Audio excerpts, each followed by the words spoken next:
आपल्या शहरातील प्रत्येक घडामोडी लेटेस्ट अपडेट पाहण्यासाठी आपल्या पब्लिक मीडिया चॅनलला लाईक, शेअर, सबस्क्राईब आणि फॉलो करायला विसरू नका।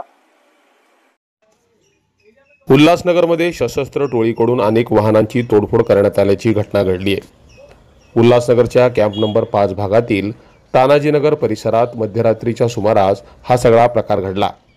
या परिसरात रात्री 3:30च्या सुमारास 10 ते 12 जणांच्या सशस्त्र टोळीनं रस्त्यावर उभ्या असलेल्या वाहनांना लक्ष्य केलं। यामध्ये टेम्पो, रिक्षा, दुचाकींचं मोठ्या प्रमाणात नुकसान झालंय। अचानक झालेल्या या तोडफोडीमुळे परिसरातील रहिवाशांमध्ये प्रचंड दहशतीचं वातावरण पसरलं आहे। काल रात्री 12च्या सुमारास 8 ते 10 लोक आले। त्यांच्या हातात तलवारी, कोयते होते। त्यांना तेव्हा ते पळून गेले या टायमाला। आणि 3:30 वाजता जे आले त्या लोकांनी परत येऊन 3 ते 4 टेम्पो, एक रिक्षा, 8 ते 9 बाईक तोडले, टाक्या फोडल्या, त्या पुन्हा काची फोडले आणि दहशतीचं वातावरण निर्माण केलं। माझी हीच मागणी आहे हिलाईन पोलीस स्टेशन, DCP, ACPकडे यांना तात्काळ यांना पकडून यांच्या कारवाई करण्यात यावी।